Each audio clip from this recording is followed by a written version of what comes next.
하도록 할게요. 자, 이겁니다. 일단 미리 시험용으로 말씀드리면 이게 기본적인 9가지입니다. 국가관, 공직관, 윤리관. 그래서 각 항목에다가 이건 제가 만든 말이 아니고요. 행동 준칙이라고 해서 이거는 이런 뜻이야. 이런 걸 지키는 걸 말해. 라고 인적시가 오피셜하게 발표한 내용입니다. 됐죠? 일단 반만 외우시죠. 반만. 요거 애국심, 민주성, 다양성, 책임감, 투명성, 공정성, 책임성, 도덕성, 공익성. 이게 뭐 국가관인지 윤리관인지 뭐 이런 것까지는 구분하시지 않더라도 이 용어 자체는 그냥 좀 입에 붙여놓고요. 거의 반만 외우자. 하자. 다음 두 번째, 이 9개입니다. 핵심은 이 9개인데 여기 보시면 설명이 있습니다. 밑줄을 몇 개 좀 쳐놨어요. 애국심은 뭐다? 애국심은 일본 대서관과에서 야 이쪽 XX 이런 게 아니고요. 공무원으로서는 뭐다? 헌법과 법률을 준수하는 게 애국이다. 이런 정의가 있는 거예요. 있다는 의미가. 일반 명사가 아니잖아요. 약간 고유하게 공무원에서 공직가치로서 말하는 건 이런 뜻이야. 이런 거를 중요하게 보는 거야. 라는 걸로 정의를 다 같이 내려줬어요. 짝으로. 자, 헌법과 법률을 준수하는 게 중요하다. 민주성이란 말은 공개, 자유롭게 얘기하고, 그렇지. 자유롭게 얘기하고. 공개 행정을 실천한다. 투명하게 하는 게, 그렇죠. 당연하게. 예를 들자면 청와대 국민청원 게시판이 있죠. 그거에 관련된 사례를 주고 관련된 공직가치 그러면 이거겠죠. 일단은. 예컨대 모든 기관에서 정보 공개 청구를 할 수 있습니다. 국민들이 원하는 거는 해주세요. 열어주세요. 이렇게 하길 수 있죠. 그죠? 예컨대 교정직 같은 경우를 되게 악용하죠. 수용자들이.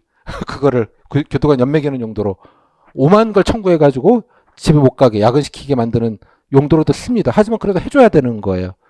그거 역시도 민주성에 관련된 덕목이에요. 이렇게 따지니까 이게 갑자기 매칭하기가 간단하지가 않겠구나. 약간 사례별로 약간 이런 생각이 살짝 드실 거예요. 그죠? 공개행정이니까 그죠? 투명하게 한다는 것. 정보공개 청구 같은 경우에도 굳이 따지자면 민주성에 해당될 수 있다는 뜻이에요. 물론 해석하기 나름이에요. 이건 어떻게 붙이는지에 따라 이런 관점으로 보시라고요. 이거는 뭐 당연하지 끄덕끄덕 그러면 할 게 없고요. 당연하게 면접용으로 하시는 거기 때문에 이런 거는 조금 반만 기억을 하자고요. 이런 느낌으로만 기억을 하자는 뜻입니다. 다양성은 뭐 상식적이잖아요. 뭐가 다양하게? 다양한 생각과 문화를 존중하고 인류 평화와 공영. 너무 거창하죠. 거창하긴 한데 대부분 이제 뭐 다양한 생각이니까 뭐 사회적 약자에 대한 배려도 여기에 들어갈 수 있습니다. 예를 들자면 장애인에 대한 배려, 물론 뭐 성적 소수자에 대한 배려도 마찬가지이기도 해요. 예를 들자면 이번에 뭐 있었죠? 올해부터 교정직에 들어가셨는데 양심적 병역 거부자들은 병역 대신에 예컨대 군대를 안 가고 교도소를 가서 재소자 관리하는 거를 2년, 3년 동안 하게 되어져 있죠. 그것도 일종의 다양성에 대한 공직가치가 담겨 있는 겁니다. 그죠? 존중해주고, 그거는. 하지만 뭐 그렇다고 뭐, 네 맘대로 해라 이런 건 당연히 아닐 테고요. 이렇게 따지면 여기도 갈 수 있겠죠. 또 하나의 예시는 예컨대 장애인 구분 모집을 여러분들도 하죠. 일정 부분 10%, 뭐 10명 이상일 땐 10%를 무조건 장애인으로 할당하게 되어져 있습니다. 그죠? 그것도 배려잖아요. 다양해야 된다는 것. 다음에 지방인재 채용 같은 것도 있습니다. 제가 지금 하고 있는데 지방인재 7급 같은 경우 그 친구들은 필셋 하나만 보고 그냥 바로 면접 보고 시험 봐요. 7급 보려면 한 2년 공부했던 그 친구 그거 안 해도 돼요. 대상은 지방대학교에 TO를 1명이나 2명씩 주는 겁니다. 학교장 추천을 받아서. 왜 할까요? 지방인재들이 다양하게 들어와야 된다는 명분이 있는 거예요. 그죠? 이런 제도 하나를 주고 물으면 다양성이 되는 거예요. 잠깐 이런 느낌으로 이해를 하시라고요. 그죠? 하나하나 보실 때마다. 당연한 얘기 아니야. 근데 맞습니다. 당연한 얘기. 상식이라고 계속 제가 말씀을 드리죠. 오케이? 이거를 좀, 이 내용이 장악이 되셔야 그 다음에 뭐가 되겠어요? 내가 준비한 걸 갖다 붙일 수 있는 거예요. 그죠? 적절하게. 그런 면에서 약간 머리 훈련 정도, 트레이닝 한다는 느낌으로 봐주시면 좋겠습니다. 책임감 뭐 당연한 얘기고요. 책임감에는 여기 전문성이 있는데, 전문적으로 하는 것, 전문성을 갖추는 것도 공무원으로서의 책임이구나. 책임감이구나. 소신 있게 처리하는 거, 옳다는 건 어떻게든 끝까지 책임지고 한다. 그것도 책임감일 수 있겠구나. 그냥 갖다 붙이기 같은 느낌이 좀 있는데요. 제가 만든 건 아니어서 죄송합니다. 다음에 투명성이란 공직가치. 투명성, 공개적으로. 그러니까 국민들이 다 보셔요. 라는 얘기잖아요. 알 권리. 몇 줄 쳐놓으시고요. 알 권리도 투명성이구나. 그죠? 아까 말씀드렸죠. 근데 정보공개 청구. 그럼 여기에도 해당이 될 수 있는 거예요. 그죠? 알 권리를 오가니까 투명하게 처리하는 거기도 하고요. 또 국민들이 원하는 대로 해주니까 민주성에도 해당될 수 있는 거예요. 그죠? 예컨대. 뭐 정답이 없는 거예요. 제가 생각하고 해석하는 게 중요하다는 뜻이에요. 다음에 개방 공유. 그죠? 개방 공유하는 것, 투명하게 일처리하는 것, 그다음에 공정하는 건 불공정한 것, 누구한테 특혜주고 이런 게 아니라 동일하게, 돈 많은 사람도 동일하게, 그죠? 예컨대 세무직 같은 경우는 세금을 100억 내시는 분이나 세금 10,000원 내시는 분이나 안 내시는 분이나 다 납세자이기 때문에 동일하게 대해주는 것, 그죠? 어떤 느낌인지 아시겠죠, 그죠? 그런 느낌으로 이해를 해주시라는 뜻이에요. 그래서 행정 절차대로 힘 있는 사람이라고 쉽게 해주고 없는 사람이라고 그죠? 그냥 규정대로만 하고 이러는 게 아니라 동일한 기준으로 한다라는 말이 공정성이다. 됐죠? 그다음 청렴 쉽죠 뭐. 청렴은 뭐 소극적으로는 돈 안 받아먹는 것, 청탁 안 받아먹는 것, 그죠?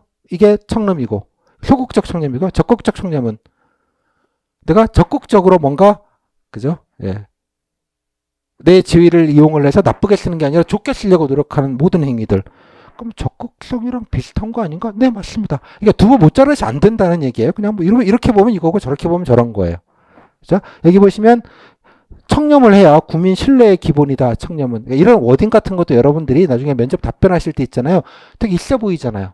공무원들은 왜 청렴해야 된다고 생각합니까? 라는 질문에 청렴을 해야 그래도 국민한테 신뢰를 받고 신뢰를 받아야지 공무원들이 모든 하는 활동들이 먹어줄 거 아니에요. 국민들이. 그죠?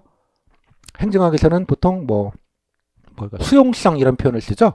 행정의 수용성이 높아진다 이러고 유식한 말을 쓰는데 기술직 분들 그런 얘기 들으면 되게 깝깝하고요. 그런 말 안 하셔도 상관 전혀 없습니다. 신뢰를 받아야 되는 거죠. 이게 무너진 게 뭐 이번 LH 분들은 공무원들은 공기업이지 공무원이야? 이렇게 생각을 하시지만 일반 국민들은 다 같은 공무원이에요. 오해를 받을 게 딱 좋은 상황이긴 합니다만 여하튼 간에 그것도 해당이 될 테고요. 도덕성, 준법 정신, 공중도덕까지 얘기하는 건 좀 그렇고요. 도덕성은 그래서 공중도덕은 왜 있냐 그러면 예컨대 음주하거나 술 먹고 싸우거나 음주운전하거나 그죠? 예컨대 뭐 성적 비위를 저지르거나 이런 걸 그러니까 개인적인 거에서도 품위 유지를 하라는 뜻입니다. 공무원은 일단 품위 유지할 때 배울게요. 그것도 다 도덕성에 관련된 부분으로 보는 거고요. 마지막에 공익성, 봉사활동 블라블라 이렇게 되어 있는데 그렇습니다. 이게 최초 버전이고요. 그 밑에 있는 게 같이 알아두시면 돼요. 이게 최종본이고 이게 최초본입니다. 원래 이렇게 만들었다가 은근슬쩍 저렇게 바꿔버렸어요. 이유는 제가 나중에 취재한 바로는 이것 때문입니다. 아니 대한민국이 민주국가가 됐는데 누구 때문에? 그분의 아버님 때문에. 그런 얘기가 없어요? 라는 말 때문에 이게 다 어그러져 버린 거예요. 싹 다. 그래서 어그러졌는데 원래 최초 보존은 이겁니다. 이거 보시면 유럽보다 훨씬 깔끔하고 구분이 정돈이 잘 되어 있다는 생각이 드실 거예요. 가장 대표적으로 다른 게 전문성입니다. 아까는 저기 책임성 밑에 껴 들어가 있었는데 원래 버전에는 전문성이 들어가 있었고요. 또 하나 여기 정직성이라는 말이 들어가 있어요. 정직성이라는 말이 뭘 아는지는 중요하지 않아요. 여러분들 이 모든 용어는 그냥 쓰시면 되는 거예요. 아무거나. 그러니까 9개만 쓰는 게 아니라 이거 써도 상관없다는 뜻이거나요. 전혀 신경 쓰지 않으셔도 된다는 뜻입니다. 좀 넓혀드리려고 제가 최초본을 갖고 드려본 거예요. 뭐든 상관이 없습니다. 다 똑같은데 이거 두 개가 좀 달라요. 민주성에 들어가면서 좀 어그러진 게 원래 버전에서는 깔끔하게 정리가 되어져 있습니다. 다른 건 다 비슷한데요. 전문성만 보시면 뭐겠어요? 직업의식, 창의적 사고가 전문성이라고 되어 있어요. 공무원은 아마추어가 아니고 공무원도 풀어야 된다는 뜻입니다. 전문가. 공무원이 뭔 전문가야? 행정 전문가죠. 그죠? 그러니까 전문성이 되게 중요하게 부각이 되고 있기 때문에 이 가치를 넣은 거예요. 전문성. 프로페셔널리즘이라고 영어까지 넣으셔가지고. 뭐다? 직업의식. 공무원인데 이 분야에서 내가 제일 잘 알아야지. 그래야지 좋은 행정을 하지. 그러려면 공부라는 걸 해야 될 거 아니에요. 전문성이라는 게 계속 상시적으로 업데이트를 해야 되는 게 의무다라는 뜻이기도 합니다. 자기 개발을 해야 되는 것. 공무원 면접 중 가장 흔한 질문 들어오시면 뭐 어떤 것들을 좀 자기 개발을 해야 된다고 생각하냐? 자기 개발 교육을 흔하게 참 많이 묻습니다. 그런 맥락과 배경이 여기에 와 있는 겁니다. 내가 뭘 할지를 알아야지 뭘 공부해야 될 부족한 걸 알고 부족한 걸 알아야지 뭘 할지를 알죠. 반대로 내가 들어와서 하고 싶은 게 있어야지 이거 하려면 내가 이런 걸 공부를 해야겠다. 좀 경험이 있어야겠다고 알 것이고 그래야지 전문성을 키우고 자기 개발할 수 있을 거 아니겠습니까? 그죠? 즉 자기 개발이라는 건 내 업무에 대한 이해와 같은 말입니다. 결론. 자기 개발은 내가 뭘 하는지를 아는지 똑바로 이해하고 있느냐의 다른 질문이에요. 그래 구체적일수록 좋겠죠. 당연하게. 상식적으로. 이 친구는 그래도 앞으로 뭐 해야 될 건지 아니까 괜찮네. 이 친구도. 응? 자, 그건 나중에 구체적인 얘기는 나중에 듣겠습니다. 다음에 청렴성. 여기 청렴성 얘기 하나 있는데, 사적 이익, 외부 청탁. 나중에 이제 이해충돌 방지법 얘기할 때 드리겠습니다만, 이렇게 용어가 조금 다르죠. 또 하나, 특이한 것 중에 하나가 정직성입니다. 정직성이라는 같이, 여기 영어로는 이제 public integrity라는 말을 썼는데, integrity라는 말이 되게 영어로, 우리나라 말로 번역하기가 되게 어려운 용어이고요. 되게 그냥 이공계 분들은 왜 적분할 때 이게 S자 길게 늘린 거, 짝끼는 거, sum. 읽을 때 인테그랄이라고 하죠. 나누어서 합쳤다라는 뜻이에요. 그 인테그랄이라는 말이. 그죠? 그러니까 나누어서 합쳐지는 것. 그러니까 흠결이 없는 것. 이런 말도 들어가 있고요. 좁게 해석하면 청렴이라고 번역하기도 합니다. 근데 청렴이라는 말보다는 되게 광의의 개념이에요. 흠이 없는, 기스가 안 난. 이해했죠? 그런 느낌이 있는 용어가 그러니까 인테그리티라는 말이야. 공적으로 흠결이 없는 것, 기스가 안 난 것, 그죠? 뭐 이런 것 정도의 의미로 이해하시면 될 것 같아요. 즉, 우리식으로 하면 공적으로 떳떳한 것 정도로 번역할 수 있을 것 같아요. 그죠? 그걸 청렴이라고 번역한 건 너무 좁은 번역인 것 같고요. 그래서 정직성이라는 말도 친절하게 원문에 이건 이런 뜻이야 라는 말로 얘기를 해서 구미적인, 서구적인 관점이에요. 떳떳해 난. 이걸 정직성이라고 보는 거죠. 그러니까 이런 개념만 좀 이해를 해주시면 좋을 것 같아요. 거기는 뭐겠어요? 여기 보시면 중요한 포인트는 잘못이 일어나면 쿨하게 처음부터 딱 그러면 되는 거예요. 공무원은. 아니다 이러는 게 아니라 내 판단이 틀리면 이러이러한 부분에서 잘못됐다. 내가 왜 이렇게 됐는지 재발을 방지하겠다는 게 중요한 거예요. 잘못을 인정하고 재발 방지. 앞으로 여러분 상황이 갈 때 맨날 들을 얘기입니다. 재발 방지. 실수할 수 있다고요. 그 실수가 중요한 게 아니라 앞으로 그런 게 반복되지 않게 하는 게 중요하고 그게 무슨 가치다? 정직성이다. 이렇게 이해를 해주시면 될 것 같아요. 그죠? 정직한 거예요. 잘못했으면 잘못했다고 하면 되는 거예요. 징계가 필요하면 받으면 되는 거죠. 덮는 게 아니라. 뭐 상식적인 얘기잖아요. 그렇게 가시면. 이렇게만 하시면 좋겠습니다. 여기다 소통 여기다 투명성이라는 가치로 넣어놨어요. 즉 어디가 윤리관이고 공직관이고 이런 거 중요한 거 아니고요. 아까 정리하자면 이렇게 9개 외우시고 일단 기본 프레임으로 얘 2개를 좀 껴가지고 있잖아요. 부록으로 좀 알아놓으시고, 오케이? 다음에 1순위, 약간 부록, 다음에 이제 2순위를 말씀드리겠습니다. 기타 등등. 자, 이거는 행정학회에서 나무에 만드는 것들인데, 논문에서 만든 것, 추천해서 만든 것들인데, 외국과 비교해서, 여기 아무거나 골라쳐도 돼요. 근데 한 가지가 좀 여기 앞에서 없는 것들이 몇 가지가 있는데, 첫 번째, 공동체 의식 같은 게 있습니다. 이게 뭐 다양성하고도 사실 크게 다를 바 없을 것 같아요. 그죠? 뭐 그런 용어들도 생각해 보셔도 좋을 것 같고요. 뭐 다 비슷해요. 개방성, 민주성 뭐 다 비슷한데 여기 보시면 여러분들이 앞으로 좀 많이 보시게 될 건데 이건 공직 가치인지 제가 잘 모르겠습니다만 여튼간에 효율성이라는 가치도 있어요. 특히 예산이나 돈이나 인력을 쓸 때 효율적으로 쓰는 것도 중요한 가치죠. 그죠? 그 효율에 관련된 부분. 사실 앞에서는 그런 내용은 없어요. 하지만 효율만 강조하면 안 되는 거죠. 그죠? 그러니까 효율을 무시하면 안 된다지 효율성만 추구한다 그러면 안 될 일입니다. 그죠? 이해하셨어요? 정부가 효율성만 추구하면 장애인을 뽑으면 안 돼요. 지역인재 같은 경우 특혜를 줘도 안 되고요. 그죠? 어떤 느낌인지 아시겠죠? 무슨 말인지. 그렇게 하면 안 된다는 얘기예요. 그러니까 그렇지 않은 것이죠. 정부는 선한 고용자이고 선한 구매자이고 뭐 이런 느낌으로 나중에 행정에서 배우셨겠습니다 하고 나중에 말씀을 드리고 효율성이라는 것들도 하나 좀 체크를 해서 좀 기억을 해두시면 좋겠다. 여기 보시면 성실성, 그래, 성실. 그것도 뭐 이게 또 되겠네. 또 있겠고요. 공익성, 그래, 뭐 공익, 당연한 얘기. 그러니까 요 정도 용어 정도면 뭐든 다 하실 수 있다고 생각이 좀 들어요. 오케이? 그죠? 요 정도가 밑줄 친 정도만 용어를 기억해서 입에 좀 붙여놓으셔야 돼요. 약간은. 그죠? 내가 학생회의 활동할 때, 클럽 활동할 때, 동아리 할 때, 뭐 팀플 할 때 이러이러한 경험이 있고 내가 이러이러해서 좋게 됐어. 그러면 내가 이런 걸 열심히 배워서 알려줬으니까 전문성을 노력한 경험이 될 테고, 그죠? 나 혼자 먹고 나 혼자만 성적 잘 받으려고 한 게 아니라 남들을 위해서 했으니까 봉사정신 이렇게 붙여도 되겠고요. 공익성 이렇게 생겨도 좋겠고요. 내가 어디에서 있는 자료들 소스를 다 알려줬어. 투명성 이렇게 얘기해도 되겠고요. 그냥 갖다 붙이기 나름이라고 계속 제가 말씀을 드리는 거예요. 의미를 어떻게 부여하느냐에 따라서. 오케이? 자, 그 정도로만 아시면 되겠습니다. 그 다음엔 좀 기술적인 얘기 몇 가지만 드리겠습니다. 이거 뭐 아실 필요 전혀 없고요. 아까 말씀드린 대로 이 공직가치 9개는 원래 공무원 헌장이라는 걸 만들기 위해서 만듭니다. 이거는 예규로서 공적인 다큐멘트입니다. 공적인 다큐멘트. 요거를 만들기 위해서 잘 보시면 앞에서 보셨던 9가지 공직가치가 들어가 있다는 걸 아시게 될 겁니다. 이거만 보시고요. 이런 게 있군. 공무원 헌장이라는 게. 됐죠? 이 헌장에 따라서 어떻게 실천해야 되는지 강령이 만들어져 있습니다. 팩으로 만들어진 거예요.